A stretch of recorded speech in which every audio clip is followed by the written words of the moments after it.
Bonjour, bonsoir. Donc, dans le cadre des Journées européennes des métiers d'art, organisées par l'Institut national des métiers d'art, au- auquel je fais partie, puisque je suis répertoriée en tant que fresquiste à l'Institut national des métiers d'art, je vous propose toute une série de rencontres Zoom à propos de la fresque. Aujourd'hui et ce soir, 6 avril 2021, j'ai décidé donc de vous parler de mon métier de fresquiste, puisque c'est le but de l'opération des Journées européennes des métiers d'art, et d'inviter les deux autres membres fondatrices de l'association et du collectif de fresquistes que j'ai créé en 2019, Paris à Fresco. Donc, ce soir, les intervenantes extérieures mes petites présentations sur la fresque sont Bernadette Boustany, conservatrice du patrimoine, et Anne-Sophie Dumont, peintre en décor et fresquiste. La peinture à fresque est une peinture qui est extrêmement exigeante comme technique, mais aussi extrêmement captivante. Pour moi, en tant qu'artiste, en tant que peintre, la fresque est un médium, un art même, pas uniquement une technique, qui permet d'exceller dans l'art de la peinture. Alors, aussi, l'intérêt de la peinture à fresque au XXe et XXIe siècle, c'est notamment le fait que, et particulièrement à la fin du XXe et début du XXIe siècle, la période à laquelle je travaille, c'est que c'est une technique extrêmement écologique. Et actuellement, par exemple, on peut réduire les tons, les couleurs à des tons, ce qu'on appelle des tons de terre. Le fresquiste, et moi-même personnellement, je travaille avec des éléments très naturels tels que la chaux aérienne que vous avez ici, les pigments de terre tels que des ocres, ça peut être aussi des ocres rouges, des bruns, des terres vertes, toute une gamme très étendue finalement de couleurs venant de la terre, c'est pour ça qu'on les appelle les tons de terre, et puis aussi ce qu'on appelle aussi des charges, des sables en tout genre, sauf le sable de mer, des sables de rivière, des sables de carrière, et aussi bien sûr des sables de marbre, par exemple. En partie supérieure, vous avez aussi la pierre ponce, qui est là encore une charge venant bien sûr des terres volcaniques de différents endroits, de différentes régions du monde, et qui ce sable-là est une extrêmement bonne charge. Par exemple, à Pompéi, le sable est essentiellement à l'origine un sable justement de pierre volcanique, et c'est une des raisons pour lesquelles nous avons des enduits extrêmement résistants dans cette région-là, et qui ont permis notamment à la peinture antique de traverser le temps et d'arriver vers nous. Encore actuellement, nous avons pas mal de découvertes très, très, très régulièrement. Même en période Covid, les chercheurs sont à l'affût et débroussaille, si on peut dire, ce qui a été enfoui le volcan, et qui d'ailleurs protège les couches picturales, d'ailleurs, les cendres du volcan.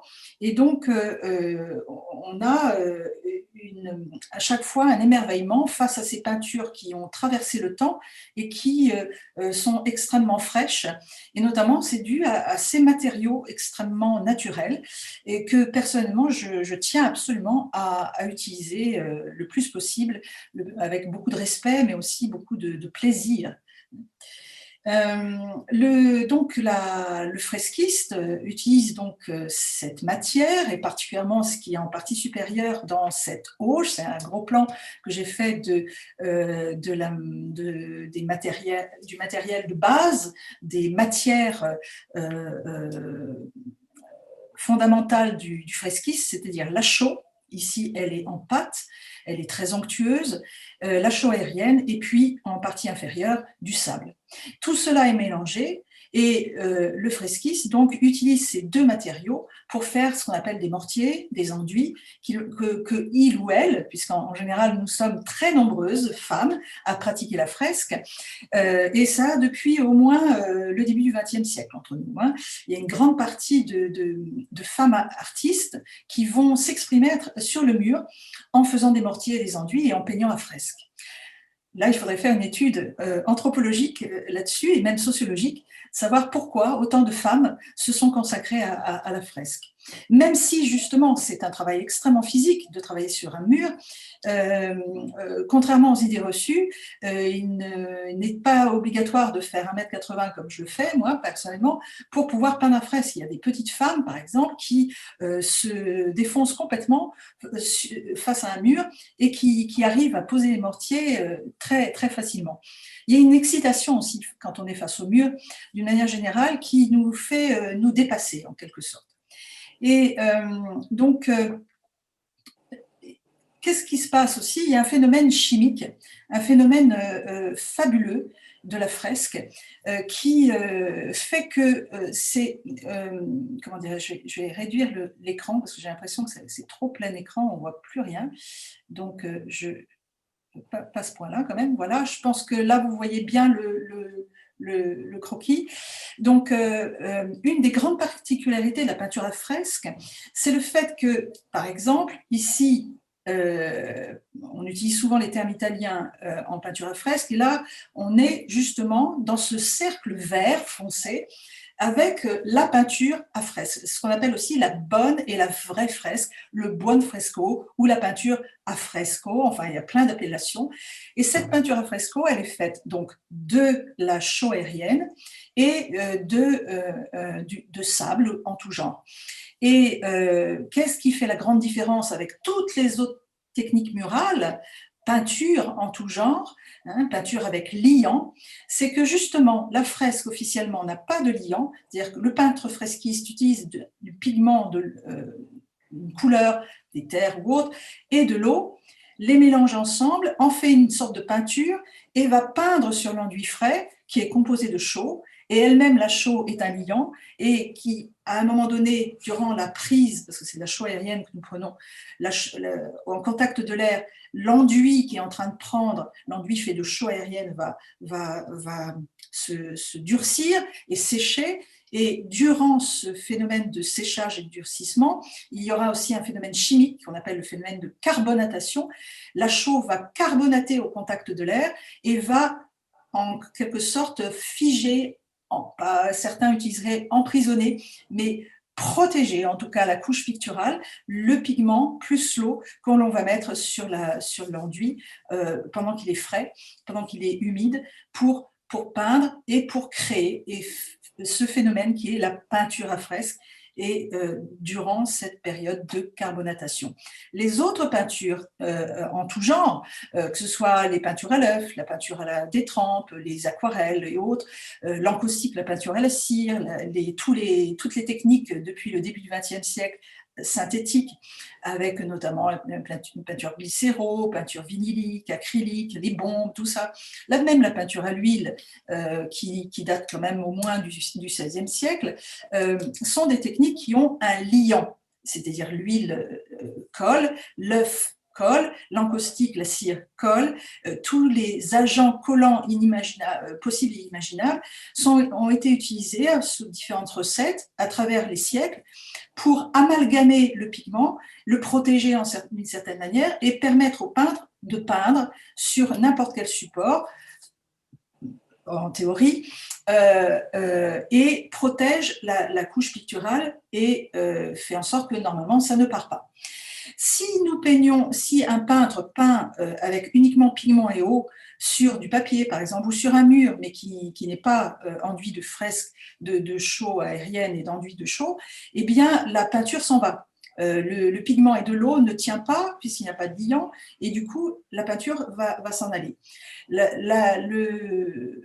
Donc c'est vraiment une technique extrêmement à part, extrêmement particulière qui est le Buonfresco, et le peintre est assez captivé quand on est face au mur enduit, qui est frais, parce qu'il y a en fait ce temps de carbonatation qui dure entre 1 heure et 8 heures maximum, et donc le peintre est obligé de faire avec et de jouer le jeu de l'enduit. C'est l'enduit qui nous guide et qui va nous obliger à s'adapter, à nous adapter aux contraintes ou au côté positif, bien sûr, de la peinture à fresque et de l'enduit qui est en train de prendre.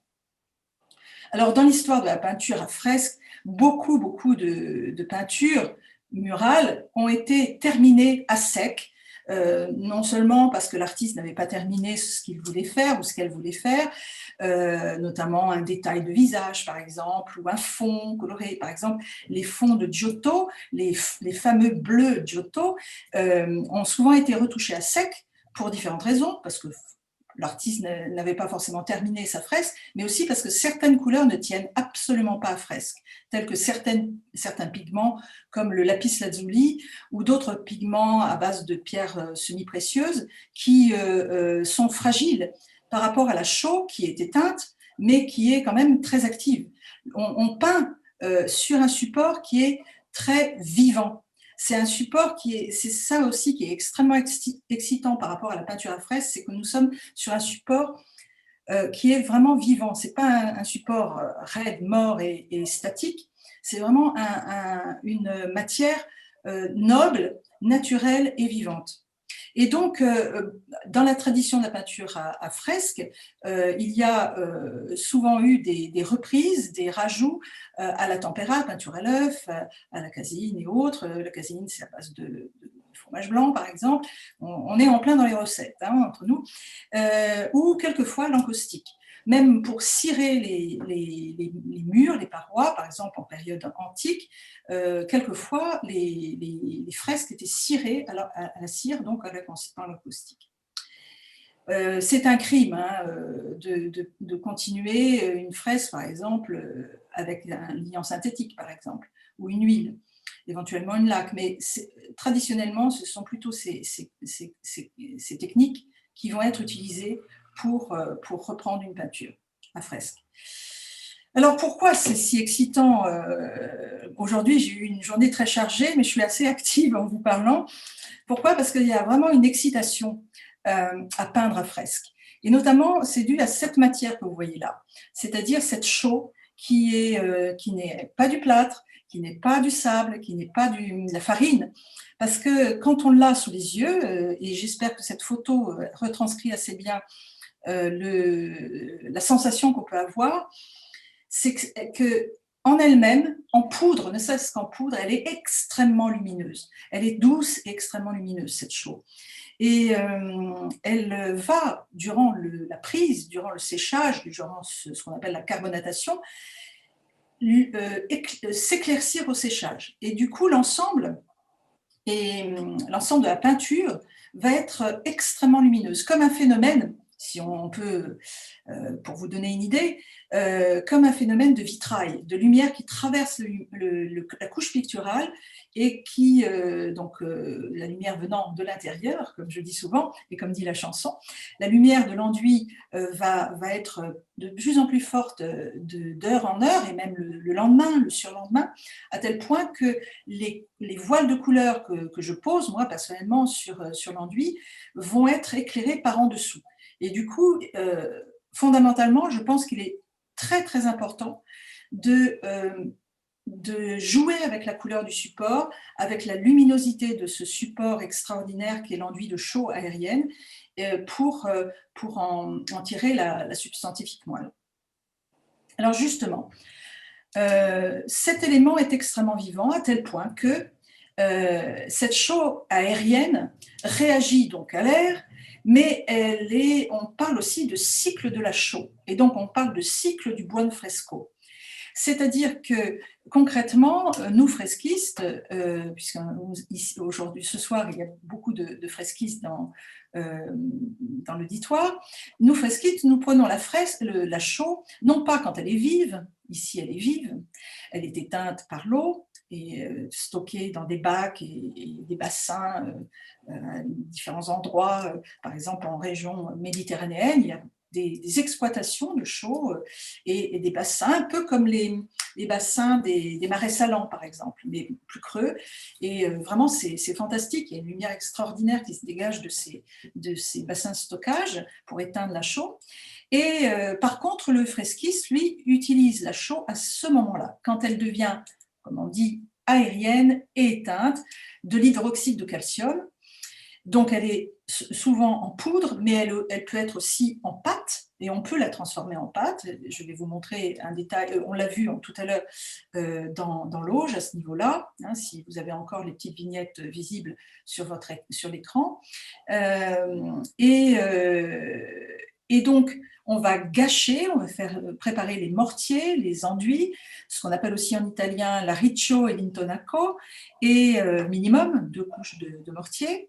Et une fois posé sur le mur, le peintre ou la peintre va peindre à fresque durant cette période-là, donc qui peut durer 1 heure maximum, voire 2 heures, et éventuellement 8 heures, mais ça c'est le grand plaisir et c'est vraiment exceptionnel d'avoir 8 heures d'affilée pour peindre à fresque. Donc c'est à ce moment-là que la réalisation de la peinture se fait avant la totale carbonatation de la chaux et en contact de l'air et la cristallisation du contact des pigments, des terres en général, de l'eau et de l'air. Ah, excusez-moi, il faut que j'enlève tout ça.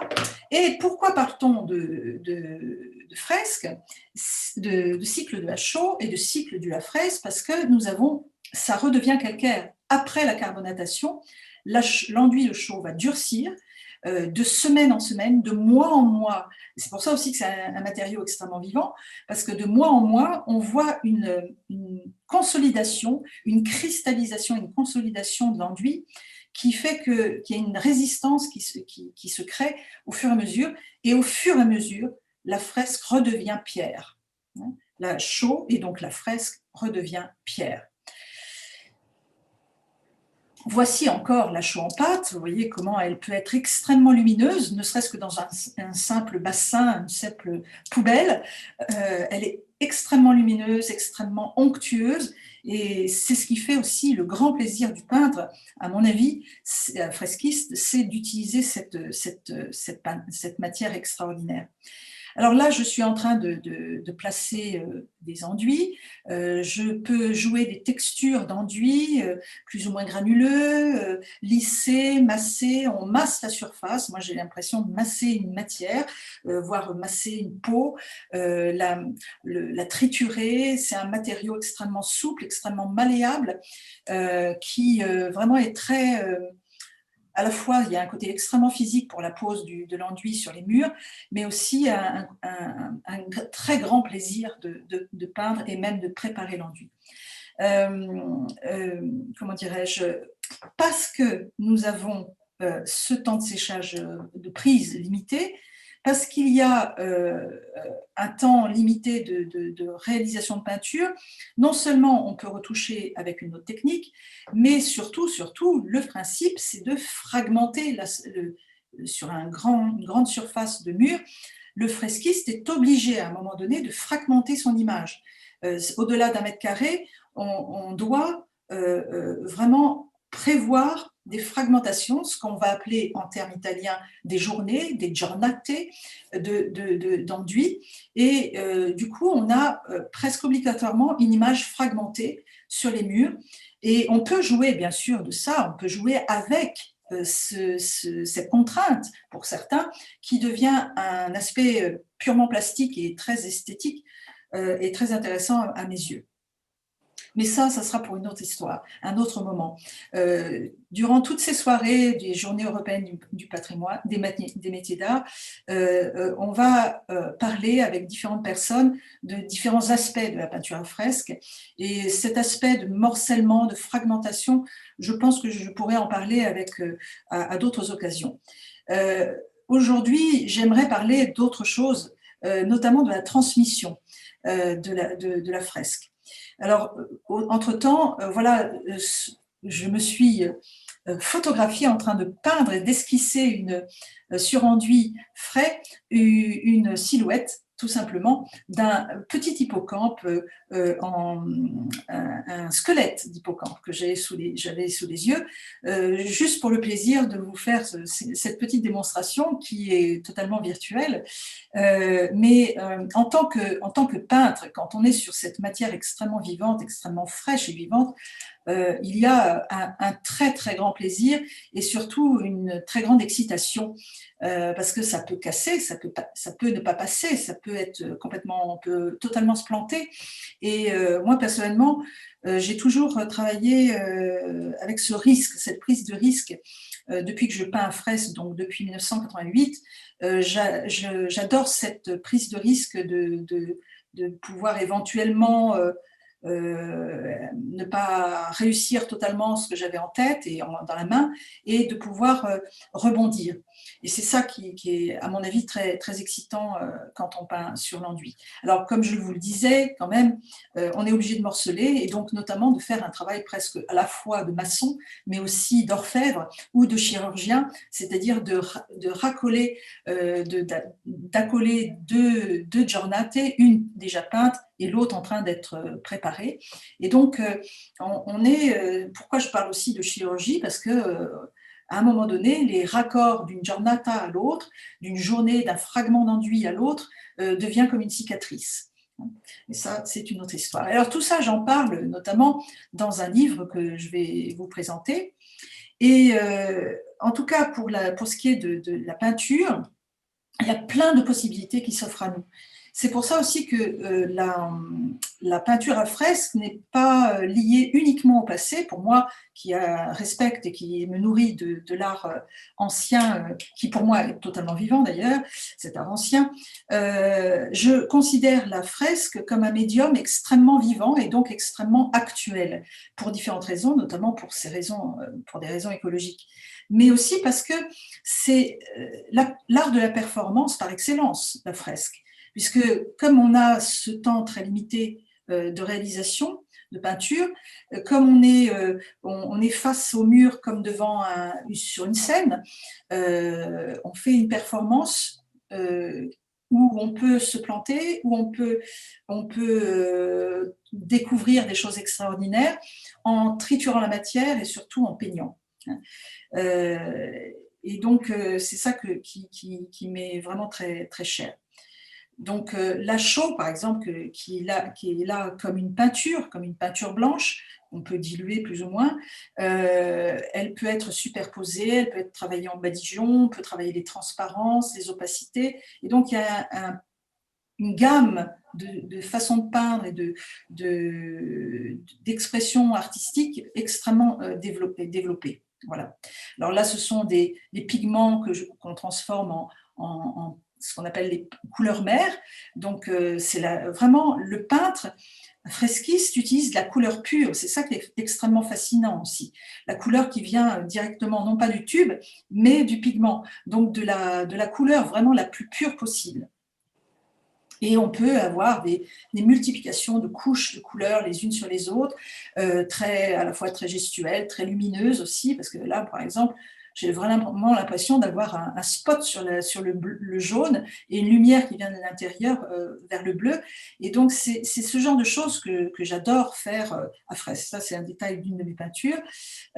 Alors, donc, la transmission est tellement importante pour moi que assez rapidement, après avoir été formée aux Beaux-Arts de Paris par Bernard de la Marche, qui n'est plus de ce monde, mais qui a été un grand fresquiste et surtout un grand enseignant de la fresque, j'ai vraiment été amenée à transmettre mon savoir en tant que fresquiste durant des stages, et je continue, et je forme actuellement des jeunes étudiants à la fresque à l'École nationale supérieure des arts appliqués et métiers d'art ex-Olivier de Serres, mais auparavant et pendant longtemps, j'ai formé de nombreux professionnels et semi-professionnels pour les cours municipaux d'adultes de la ville de Paris, qui actuellement s'appellent les cours d'adultes de Paris.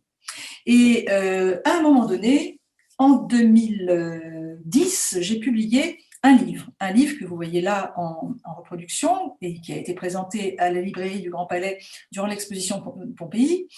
Ce livre s'intitule la fresque art et technique. C'est un livre publié chez Erol, qui est un livre effectivement technique, mais surtout qui traite à la fois de l'aspect historique et de l'aspect esthétique de la fresque. Et cette approche qui m'est très, très chère et n'a jamais été faite dans les publications sur les livres sur la fresque, sur l'art de la fresque. Pourquoi? Parce que pour moi, comme je le disais tout à l'heure, la peinture à fresque, c'est une technique, c'est aussi un art. Et à travers l'histoire de l'art, à travers l'étude de la production artistique essentiellement occidentale entre nous, de la peinture à fresque, on peut dégager, et j'ai réussi à dégager, certaines spécificités propres à la fresque qui sont liées aux problèmes techniques, aux conditions techniques, mais qui permettent d'aller vers une vision esthétique de l'art, de la fresque.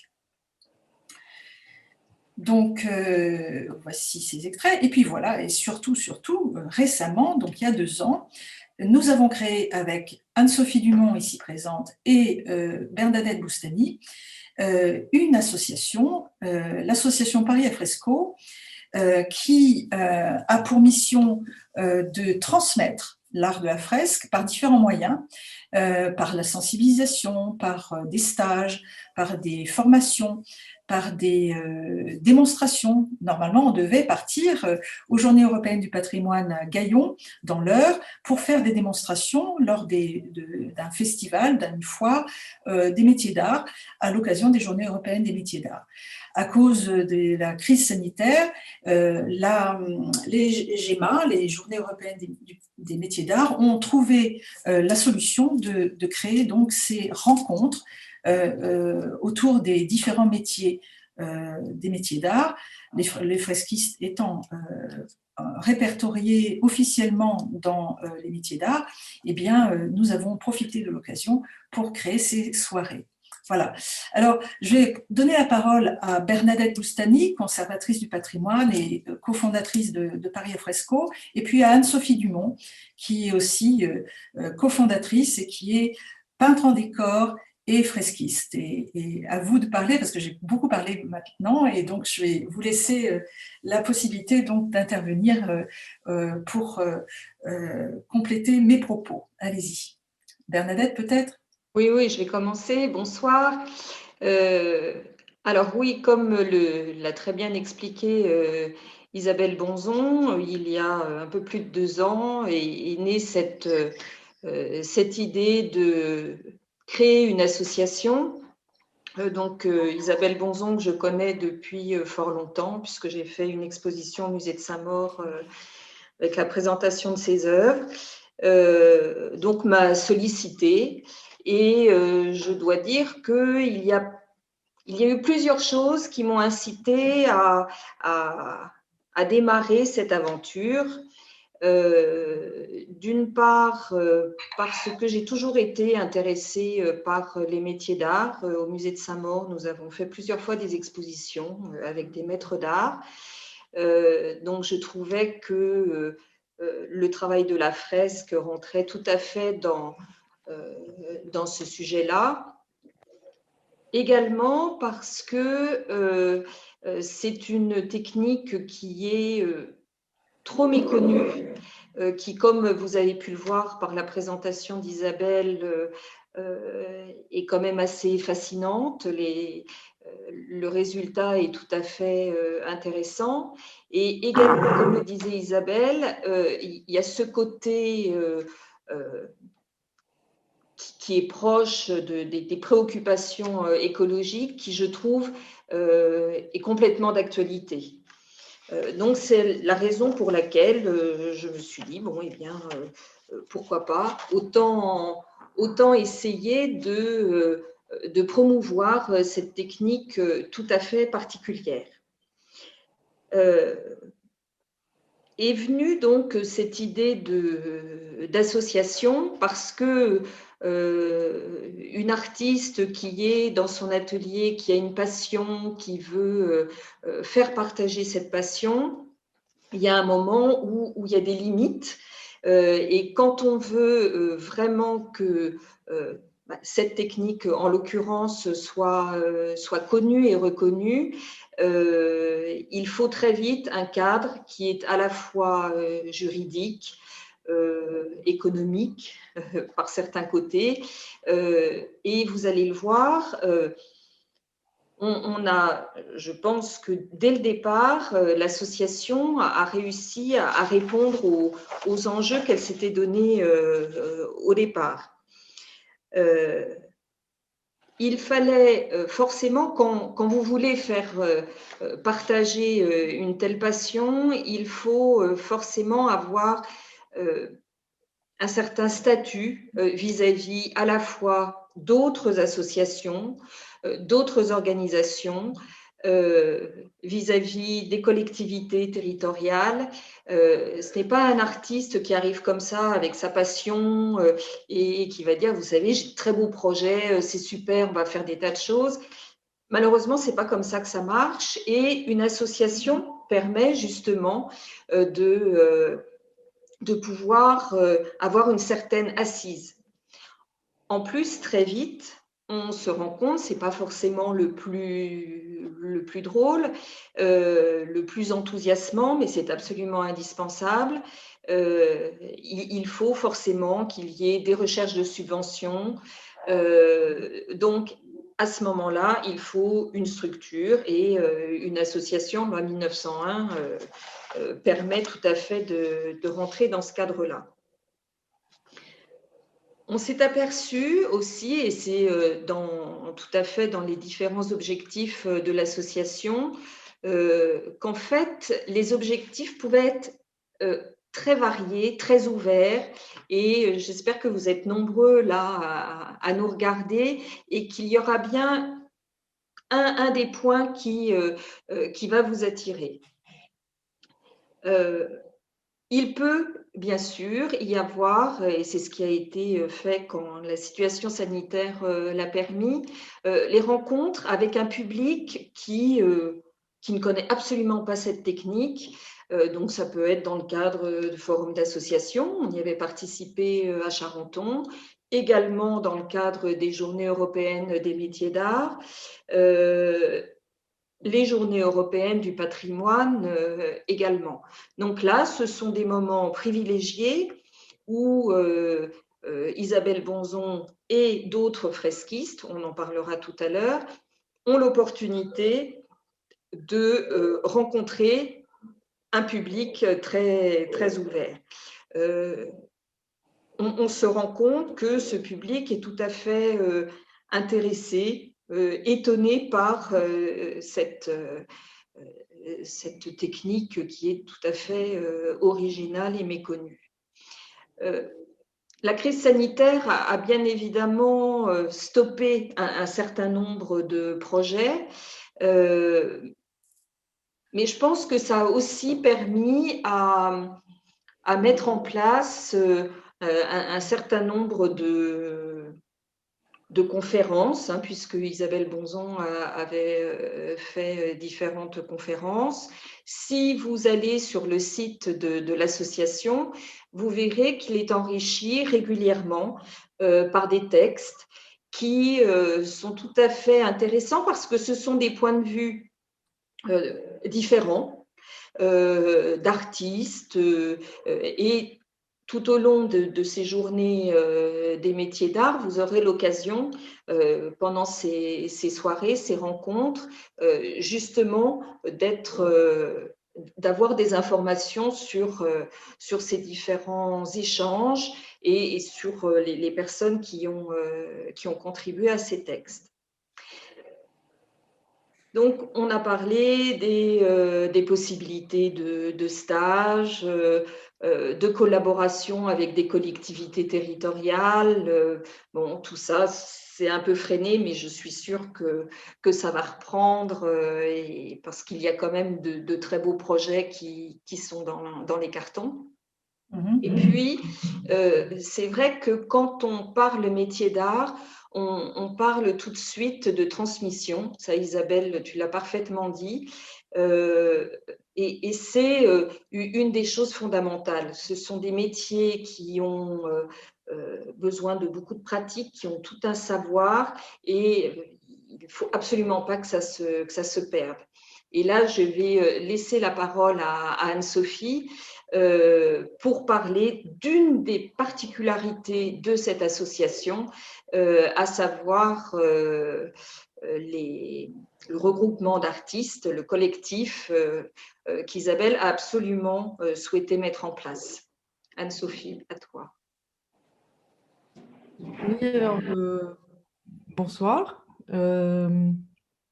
En fait, c'était quelque chose de formidable, évidemment, de soutenir, d'encourager Isabelle à créer cette association, parce que on a tous, enfin tous nous ensemble qui avons reçu eh bien, l'enseignement d'Isabelle. On est arrivés tous avec des intérêts, des passions différentes.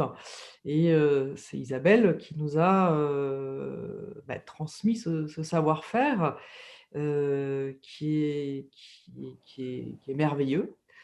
Et pour moi, c'était extrêmement important de pouvoir vraiment entourer et soutenir Isabelle pour que ça puisse prendre forme d'une manière plus ample, plus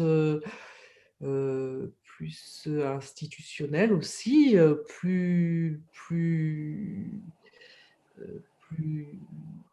qui a un lien avec le patrimoine de manière vraiment officielle, en fait, parce que c'est un savoir-faire, en fait, qui est fondamental. Enfin, en tout cas, pour moi, qui suis peintre en décor, évidemment, toute la peinture qui est liée à la paroi, au mural et notamment à la décoration d'un ensemble de murs, mais aussi mon intérêt particulier du bâti traditionnel et qui est très important. En fait, tout ce qui concerne le bâti traditionnel et les matériaux qui sont utilisés, c'est pour moi quelque chose de primordial. Et dans cet enseignement que j'ai reçu, j'ai pu mettre en lien, oui, là, on me voit en train de faire un sgraffito à la chaux, sur un enduit de chaux. C'était extrêmement agréable de pouvoir creuser la matière et de redessiner quelque chose que j'avais dessiné en grand et de faire apparaître ces pans d'après un décor du début du siècle. Du coup, je ne sais plus exactement où j'en étais. Je disais que, oui, à travers cet atelier qu'on a reçu à Bercy, Isabelle, on a pu à la fois effectivement développer des choses, des intérêts artistiques personnels et puis allier cette technique aux passions qu'on peut avoir du patrimoine, du traditionnel et de toutes ces techniques et tous ces matériaux qui sont très purs, très simples et très millénaires. Et c'est un énorme plaisir en fait de pouvoir construire un projet seul ou à plusieurs et de se dire qu'on va pouvoir couvrir peut-être un grand mur et puis subitement face à ce grand mur on se sent un petit peu petit et il va falloir tenir la route, il va falloir il va falloir rendre hommage au mur et il va falloir que tout ça tienne. Parce qu'on peut peindre effectivement en petit, mais on peut aussi peindre en grand. Et effectivement, c'est tout autant un défi de peindre sur des petites portions que sur des grandes parois. Et ça peut être un peu anxiogène à un moment donné, hein, parce que on est là, il faut que tout cet enduit tienne avec amour sur la paroi. Et on est nombreux à savoir que parfois on a des surprises. Si on n'a pas fait ce qu'il fallait, l'enduit nous le fait bien comprendre et nous fait comprendre que là, on ne s'y est pas pris de la bonne manière et que euh, il va falloir reprendre tout ça avec patience et respect des matériaux et de la chimie, en fait, de l'alliance du sable et de la chaux, et puis de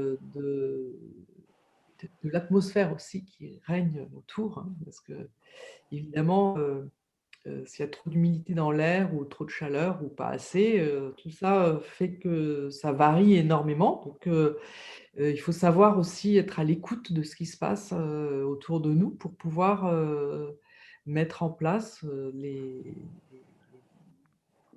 la peinture à la chaux. D'autre part, euh, bah, comme disait Bernadette, qui voulait me faire parler à propos de ce collectif de fresquistes, c'est un plaisir de peindre tout seul dans son coin, mais c'est aussi également un très grand plaisir de pouvoir partager cet art de peindre avec d'autres amoureux de la peinture à fresco. Et j'ai pu, de certaines occasions, le partager avec d'autres fresquistes. Et évidemment, c'est quelque chose de merveilleux de pouvoir partager ces grands moments qu'on peut avoir, de créer un projet, écouter ce qu'un commanditaire souhaite avoir, se pencher sur... ça, c'est évidemment un petit peu en lien avec mon métier de peintre en décor, évidemment, mais de pouvoir le réaliser avec des matériaux naturels comme la fresque, c'est-à-dire le sable et la chaux, et de pouvoir partager ça avec des collègues ou un collègue, euh, c'est quelque chose c'est une aventure extraordinaire de pouvoir euh, mettre ça en place et de pouvoir réaliser des demandes. Alors évidemment, c'est merveilleux de pouvoir se retrouver dans des situations diverses et variées. Ça c'est aussi quelque chose qui fait partie de mon métier de peintre en décor, c'est-à-dire de m'adapter à des endroits différents. Et c'est vrai qu'avec la fresque, il y a davantage cette idée de se retrouver près de la nature, d'être dans des endroits qui sont anciens, qui peuvent être sacrés, et donc des endroits très particuliers, et ça rajoute quelque chose d'extrêmement merveilleux à ce métier, à cette activité. Et c'est aussi toujours un plaisir de pouvoir, quand je me promène dans dans d'autres régions, dans d'autres pays, dans d'autres endroits, c'est également un énorme plaisir de pouvoir regarder ce qui a été fait pendant des centaines d'années et des milliers d'années, et ce qui existe encore sur le mur, de découvrir toujours des fragments à l'ombre d'un pilier d'une église perdu au fin fond de l'Italie ou du Berry ou une autre région de France. C'est toujours beaucoup, beaucoup, beaucoup de plaisir de pouvoir admirer ces œuvres du passé et de s'en nourrir pour des inspirations prochaines. C'est c'est vrai que le métier de peintre décorateur et fresquiste, c'est tout le temps se nourrir de ce qu'on voit et de pouvoir le retransposer et s'en inspirer et puis euh,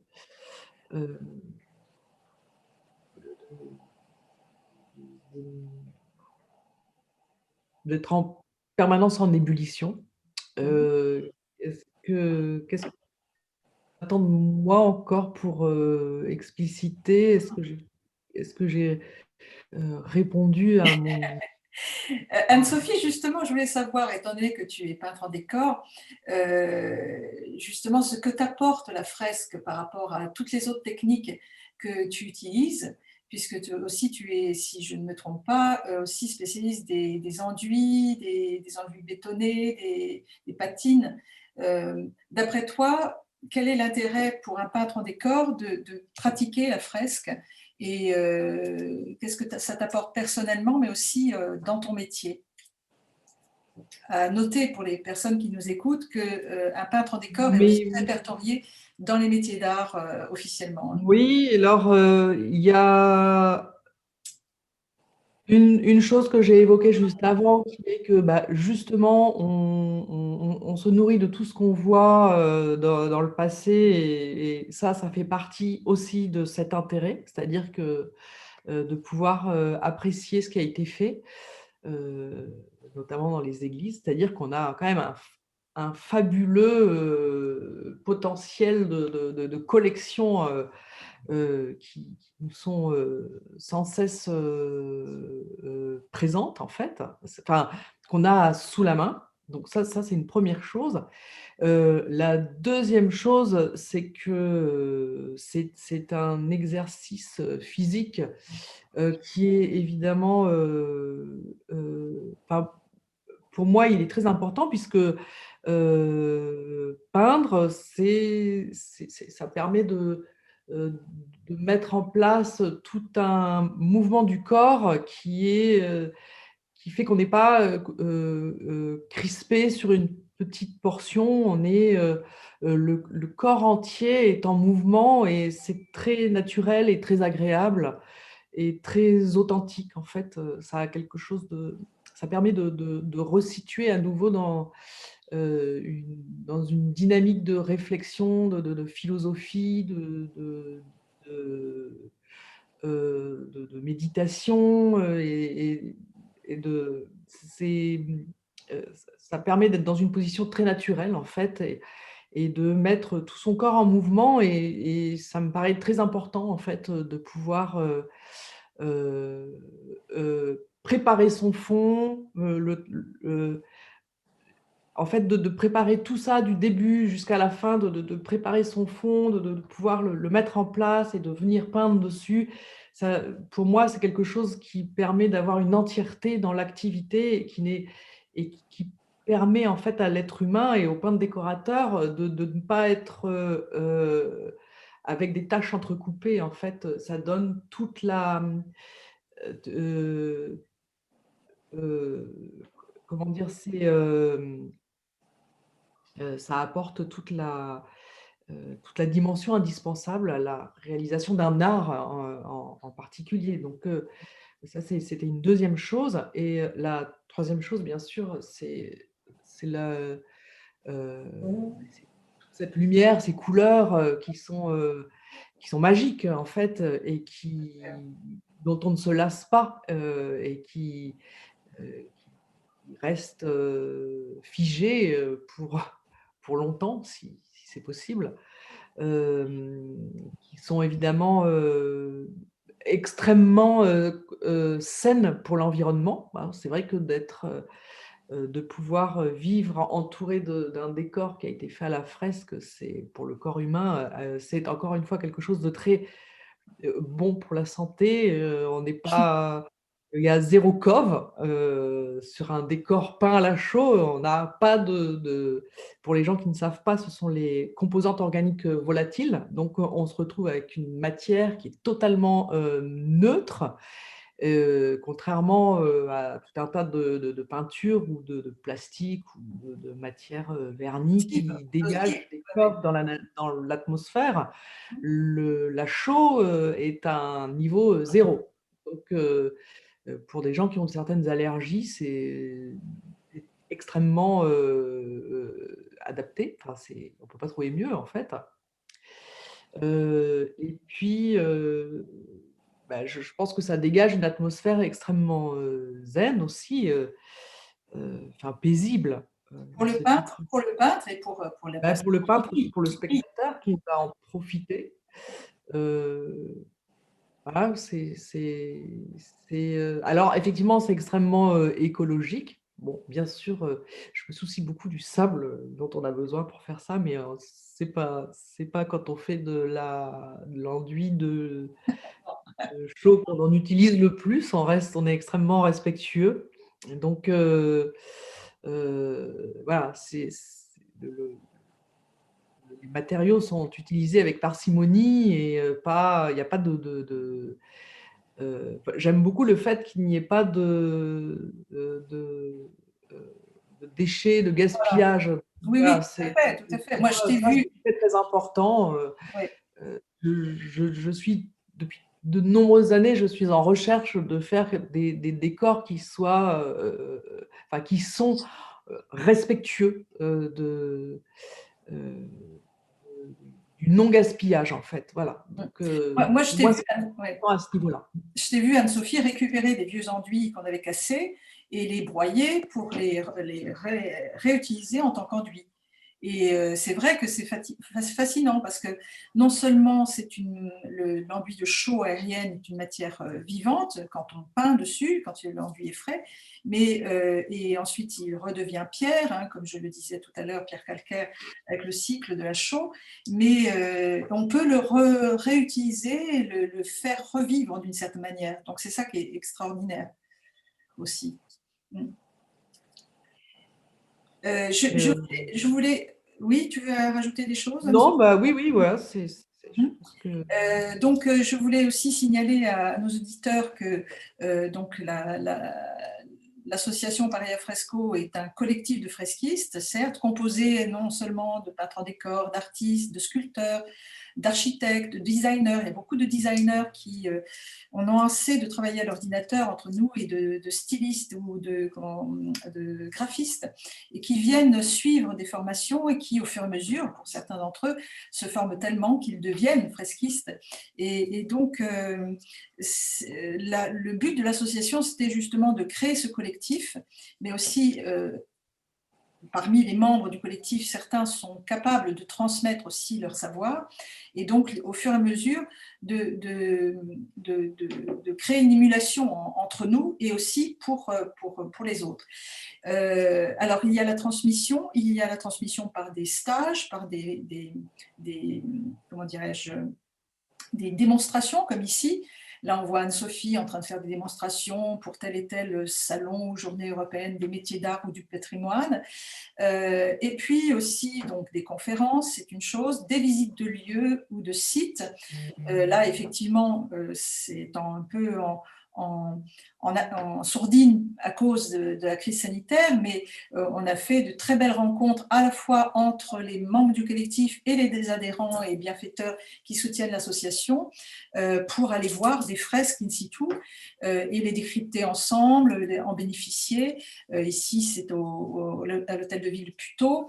Et par ailleurs, nous créons ensemble, quelquefois, des fresques, des projets de peinture murale. Nous avons par exemple participé au concours Embellir Paris qui a eu lieu en 2019, juste à la création de Paris à Fresco, et où nous sommes justement actuellement, même malgré le confinement et malgré la crise sanitaire, nous sommes en train de travailler avec une autre ville pour un projet collectif et une création de fresques dans le lieu. Et donc, le désir de Paris à Fresco, c'est de transmettre, de créer et de montrer aussi au public que la fresque est à la fois liée au passé et à un gros patrimoine, un grand patrimoine très, très riche, mais aussi au présent, notamment pour ses vertus écologiques et aussi pour le futur. Moi, je forme sans arrêt des personnes, que ce soit de différents âges, différentes professions, et aussi des jeunes qui m'ont montré carrément leur désir d'aller de l'avant avec ce médium. Alors, on va bientôt terminer cette rencontre de ce soir. Je vous propose aussi de noter les futures rencontres. Notamment demain, j'inviterai un des membres du collectif, Joris van der Aal, qui est en Belgique et qui va nous parler des fresques, il est peintre d'icônes, et des fresques qu'il vient de réaliser pour la chapelle orthodoxe de Gand. Et il va nous montrer les différentes étapes de son travail, de la préparation des maquettes, en passant par exemple, ici on le voit en train de peindre une giornata par rapport à une autre qui est terminée, par exemple. Et c'est pas n'importe quelle giornata, hein, comme vous voyez. Et donc, il va nous montrer le travail en train de se faire. Jeudi prochain, nous aurons une rencontre avec Basile Baudez, architecte, historien de l'architecture plutôt, et avec lui, je vais parler du lien de la peinture à fresque notamment, mais aussi de la peinture que je pratique aussi, autre en fonction du support, et de l'architecture. Ensuite, nous aurons Paola Cocchi, qui est critique d'art, mais aussi psychothérapeute, et qui a souvent décrypté certaines de mes réalisations. Et nous allons parler ensemble de l'aspect écologique de la fresque,